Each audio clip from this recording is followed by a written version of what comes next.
नमस्कार, मैं हूं आपके साथ स्नेहिस्ट्रोया शाह और भारत बिहार झारखंड देख रहे हैं आप। बिहार के चुनावी रण में एक बार फिर भाजपा के सबसे बड़े योद्धा प्रधानमंत्री नरेंद्र मोदी रणभूमि में उतरने वाले हैं। 21 सीटों पर चंपारण की पीएम मोदी की नजर होगी। यानी कि अपनी एक चुनावी रैली से, एक आप बिहार की यात्रा से 21 सीटों पर नजर जमाने की तैयारी है। लेकिन कुछ लोग सवाल खड़े कर रहे हैं, पीएम मोदी बार बार बिहार तो आते हैं, लेकिन कोई बहुत बड़ी घोषणा क्यों नहीं हो रही है। लोगों के मन में यह सवाल है कि भाई चुनाव सर पर है, आप ये चीजें ऐलान करते हैं कि बिहार से दूसरे राज्यों के लिए ट्रेनें चलेंगी, यातायात आसान होगा, आवागमन आसान होगा, लेकिन आप ये ऐलान नहीं करते हैं कि बिहार के लोगों को बिहार के अंदर ही रोजगार दिया जाएगा, यहीं पे इंडस्ट्रीज बनेंगी, यहीं पे लोग अपना काम कर सकेंगे, नौकरी की तलाश में बाहर नहीं जाएंगे। कोई बड़ी इस तरीके की सौगात क्यों नहीं दे रहे हैं पीएम मोदी। चलिए इसी पर विस्तार से चर्चा करेंगे। हमारे साथ स्टूडियो में मौजूद है राजकुमार सर, वरिष्ठ पत्रकार हैं। राजकुमार जी, पीएम मोदी एक बार फिर से बिहार आ रहे हैं। कहा जा रहा है 21 सीटों पर नजर होगी, साधने की कोशिश करेंगे जनता को, लेकिन जनता को किस प्रकार से साधेंगे? क्या कोई बड़ा प्लान है पीएम मोदी के पास? क्या इस बार कोई बड़ी सौगात लेकर आ सकते हैं? और देखिए, सौगात तो जितने दौरे हो रहे हैं कुछ न कुछ घोषणाएं हो रही हैं, क्योंकि चुनाव है। और बिहार दौरे को देखें तो जब से प्रधानमंत्री बने हैं 2014 से लेके अब 2025 तक, अभी तक प्रधानमंत्री के 52-53 दौरे हो चुके हैं टोटल बिहार में। और बात की जाए चुनाव के लिहाज से तो जब से ये तीसरी बार प्रधानमंत्री बने हैं 2024 में, उसके बाद से 6 दौरे हो चुके हैं इनके बिहार में। तो ये दौरे उसी की कवायद हैं चुनावी माहौल बनाने के लिए। और इन सब के इतर ये जो 6 दौरे हैं उनमें से 3 ऐसे दौरे हुए हैं जो ये एक अलग योजना है। जैसे बिहार में 9 प्रमंडल हैं, इन 9 प्रमंडलों में ऐसी योजना है कि मोदी जी चुनाव की घोषणा से पहले इन सभी 9 प्रमंडलों में एक एक रैलियां कम से कम कर लेंगे। तो जिसके तहत इन्होंने 3 जगहों पे रैली कर लिया है जी। मधुबनी, विक्रमगंज, सीवान की रैली हो चुकी है उनकी। और मोतिहारी 18 जुलाई को दौरे पे आ रहे हैं, तो ये चौथा होगा। इसी तरह से कोसी, गया, बेगूसराय समेत बाकी और एक जो प्रमंडल हैं 5 प्रमंडल, उन 5 प्रमंडल में दौरे उनके होंगे, पूरे हो जाएंगे। और उन हर दौरों में कोई ना कोई घोषणा होगी। और यही वजह है, सबसे बड़ा चेहरा है मोदी जी अगर एनडीए का, तो इसी वजह से उनके चेहरे को जो है भरपूर इस्तेमाल किया जा रहा है। और ये जो शुरुआती दौरे हो रहे हैं वो इलाके हैं, जैसे विक्रमगंज वो इलाका है। जैसे हालांकि विधानसभा की वहाँ विक्रमगंज प्रमंडल में 9 सीटें हैं, 4 सीटें आती हैं, लेकिन वहाँ पे एनडीए की पकड़ कमज़ोर है। दूसरा उनका दौरा हुआ था मधुबनी प्रमंडल में। तो मधुबनी प्रमंडल में 10 विधानसभा सीटें आती हैं, वहाँ भी बाकी क्षेत्र के मुकाबले एनडीए का प्रदर्शन जो है कमज़ोर रहा है। तीसरा दौरा जो हुआ था प्रमंडल वाइज वो सीवान हुआ था। तो सीवान प्रमंडल के 3 जिलों गोपालगंज, छपरा और सीवान मिला के कुल 24 विधानसभा सीटें हैं, जिसमें सीवान में 12, 8 गोपालगंज, माफ कीजिएगा 4 गोपालगंज, 8 छपरा में। तो इन सीटों में भी देखें तो आरजेडी का प्रभाव ज़्यादा है।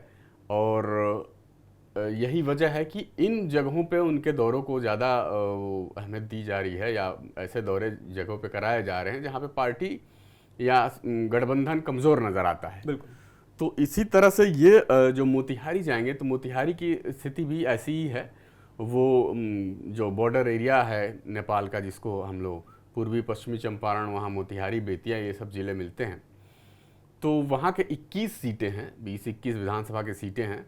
उन क्षेत्रों में भी एनडीए का बहुत ज़्यादा वो नहीं है, पकड़ कमज़ोर है एक लिहाज से देखें तो यही वजह है कि इनके चेहरे से वो भरपाई करने की कोशिश की जा रही है। और इसी के कड़ी में जो है ये प्रमंडल वाइज जो है इनके दौरे करवाए जा रहे हैं। और एक रणनीति के तहत हर दौरे में कोई ना कोई एक नई घोषणा हो रही है। एक तो ये, दूसरी बात उद्योग धंधों की, तो ये बात सही है, बिल्कुल सच है कि 20 साल हो गए उद्योग धंधों के नाम पे कोई चर्चा नहीं हुई बिहार में। क्योंकि नीतीश कुमार शुरू से कहते आ रहे थे कि बिहार में 100% उपजाऊ ज़मीन है, खेती की ज़मीन है, तो वहाँ पे उद्योग धंधे लगाना काफ़ी मुश्किल है और एक तरह से नामुमकिन नकारते आ रहे थे। लेकिन इस बार जब 2025 के चुनाव में जब ये जा रहे हैं तो पहली बार नीतीश कुमार ने खुद घोषणा की है राघोपुर, जो तेजस्वी यादव, नेता प्रतिपक्ष तेजस्वी यादव जी का विधानसभा क्षेत्र है, तो उसको राघोपुर को एक आईटी हब बनाने की, आईटी सिटी बनाने की घोषणा उन्होंने की। और ये नीतीश कुमार ने बताया कि वहाँ पे क्या क्या चीज़ें हो रही हैं। हाईटेक सिटी बनेगी और बिहार का पहला जो है शहर होगा राघोपुर, जिसको आईटी सिटी के नाम से जाना जाएगा। ये उनकी घोषणा है और कुछ कवायद शुरू भी हो गई है और शुरू होना लाजमी भी है। वैसे चुनाव है तो दिखाना तो है। तो इस बार के चुनाव में जैसे कि पिछली बार ये लोग चर्चा करते आ रहे थे कि तमाम वही चीज़ें, लालू यादव का राज, जंगल राज, अपहरण उद्योग, सड़कें खराब, बिजली व्यवस्था बदहाल, तमाम तरह की चीज़ें वो जो 20 साल पहले 2005 से पहले थी वो चीज़ें गिनवाते आ रहे थे। लेकिन इस बार इन लोगों को समझ में आ गया है कि वो बार बार एक ही नाव पे सवार होकर बैतरणी पार किया नहीं जा सकता, तो इसलिए रणनीति बदली गई है। और ये जो है चर्चा इन्वेस्टमेंट को लेके हो रही है, आईटी सिटी बनाने के को लेके हो रही है, मॉडल टाउन बनाने की चर्चा हो रही है। तो ये चीज़ें धीरे धीरे लाया जा रहा है। मुझे लगता है कि जैसे जैसे चुनाव आगे बढ़ता जाएगा ये एनडीए की तरफ से ये सेंट्रिक हो जाएगा कि इस बार एनडीए का फोकस जो होगा बिहार में वो इंडस्ट्रियलाइजेशन को लेकर होगा। उद्योग, रोजगार, इन सब चीज़ों पे सरकार फोकस करेगी और यही आगे रखकर चुनाव लड़ा जाएगा। लेकिन राजकुमार जी, जैसा आपने कहा कि अब जो है आईटी हब बनाने की बात हो रही है, उसकी नींव भी रखी जा रही है। 20 साल से आपने कुछ नहीं किया, देखा जाए तो बिल्कुल ही शून्य है। कोई आईटी हब उतना है नहीं बिहार के अंदर, उतने ज़्यादा, और जैसा कि आपने बार बार कहा, यही कहते रह गए हमारे पास रिसोर्सेज नहीं है। लेकिन इंफ्रास्ट्रक्चर जो है डेवलप क्या हो सकते थे।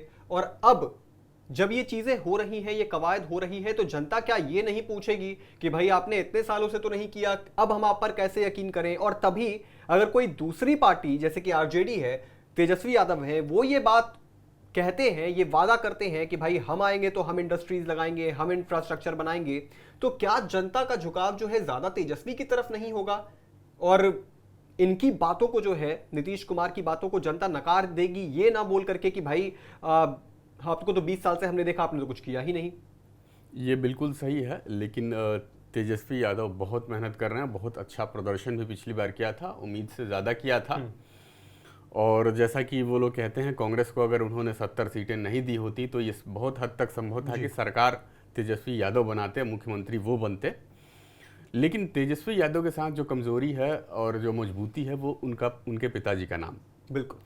अब लालू यादव जी जो हैं, वो नाम जो है उनके लिए एसेट्स भी है और कमज़ोरी भी है। बिल्कुल। एसेट्स इसलिए है कि उस नाम पे आज भी वोट पड़ते हैं। जो एमवाई समीकरण है वो लालू यादव के पीछे खड़ा है जितना मजबूती से, वो तेजस्वी यादव के पीछे उस तरह से नहीं खड़ा रहेगा। इसी वजह से उनको राष्ट्रीय अध्यक्ष भी बहाल किया गया है और उनका चेहरा आगे किया गया है, वो बोलने भी लगे हैं। तो ये चीज़ें हैं, वोटर तो हैं। और दूसरा, जब लालू यादव जी का नाम सामने आएगा तो वो 2005 से पहले की चीज़ें फिर गिनाई जाएंगी, बताई जाएंगी। सजा याफ्ता आचारा घोटाले में सज़ा हुई, तमाम तरह की चीज़ें इस तरफ से भी कही जाएंगी। और दूसरी बात, जहाँ तक रोजगार की हुई, तो एक चीज़ और है कि हमने बीजेपी का देखा है, गठबंधन में तो 20 साल तक साथ दिया और इस दौरान नीतीश कुमार में भी 2-3 बार इधर से उधर जाते आते रहे अपनी तरफ से। तो एक चीज़ देखा गया है कि बीजेपी जो है वो अगर गठबंधन में सरकार में है, अगर उसका मुख्यमंत्री नहीं है तो उस लिहाज से काम नहीं होता है जिस तरह से होना चाहिए। तो यही वजह है कि इस बार जो चर्चा जोर शोर से चल रही है कि अगर एनडीए जीतता है तो कोई चेहरा मुख्यमंत्री जो होगा वो बीजेपी का होगा। और उसके बाद उस रफ्तार से काम होगा। और ये बिहार सबसे बड़ा उदाहरण है कि 20 साल तक वो एनडीए की सरकार रही, लेकिन ये उम्मीद के मुताबिक काम नहीं हुआ। हाँ, इंफ्रास्ट्रक्चर में बहुत काफ़ी कुछ हुआ है, सड़कें बहुत अच्छी बनी हैं, हाईवेज बने हैं, बिजली में काफ़ी सुधार आया है, कानून व्यवस्था में भी काफ़ी हद तक आया था। लेकिन अब पिछले कुछ दिनों से कुछ ऐसे हालात बन रहे हैं कि जिसको लेकर सवाल उठ रहे हैं जी। और सवाल उठेंगे भी, क्योंकि चुनाव है। तो इस लिहाज से तो काम हुआ है इंफ्रास्ट्रक्चर के लिहाज से, लेकिन इन्वेस्टमेंट के लिहाज से कोई काम नहीं हुआ। और जो चीज़ें 90s में जो शुरू हुआ था उद्योग धंधों के बंद होने का, वो जो बरौनी से लेकर तमाम तरह की चीज़ें भागलपुर तक जो उद्योग धंधे धीरे धीरे बंद होते गए, इसी बीच जो है झारखंड अलग हो गया। तो जो मेन इंडस्ट्री वाला जो स्टेट था, जो हिस्सा था, जो अपार संभावनाएं इंडस्ट्री की हैं, वो तो अलग होगा बिहार से। बिहार में अब कुछ रहा नहीं उद्योग धंधों के लिहाज से। तो उसके बाद से खड़ा करना लंबा टाइम लगता है, और इस दौरान देखने को भी नहीं मिला, इस तरह की इच्छा शक्ति नहीं देखने को मिली नीतीश कुमार की तरफ से भी या उनकी सरकार की तरफ से भी कि कुछ मतलब आउट ऑफ द बॉक्स कुछ कदम बढ़ाए जाए और कुछ किया जाए। जबकि अब आपकी सरकार का मुखिया ही ये बोलता है कि हमारे यहाँ उद्योग धंधे लगाने के लिए ज़मीन नहीं है, हमारे यहाँ सब खेती की ज़मीन है, उपजाऊ ज़मीन है। तो फिर उसके बाद तो आप संभावनाएं ख़त्म हो जाती हैं कि आप इस बारे में सोचें कि उद्योग धंधे हमारे यहाँ लगे। हालांकि पलायन को मुद्दा नीतीश कुमार ने तब भी बनाया था, लेकिन पलायन का जो मामला है वो अभी भी उसी तरह से है, आज भी वही स्थिति है पलायन की। तो चुनौतियां तो हैं, लेकिन अगर इस तरह से देखा जाए दोनों को कंपेयर करके, तो सत्ताधारी पार्टी है और बीजेपी साथ है, तो लगता है इनका पलड़ा भारी है। बिल्कुल लगता है पलड़ा भारी है। और पीएम मोदी की चुनावी रैली जो बिहार के अंदर होने वाली है, ये भी बहुत मायने रखेगी इस वक्त, क्योंकि चुनावी पारा अपने चरम पर पहुंचता जा रहा है। एक के बाद एक घोषणाएं हो रही हैं, वादे हो रहे हैं, आरोप प्रत्यारोप लगाए जा रहे हैं।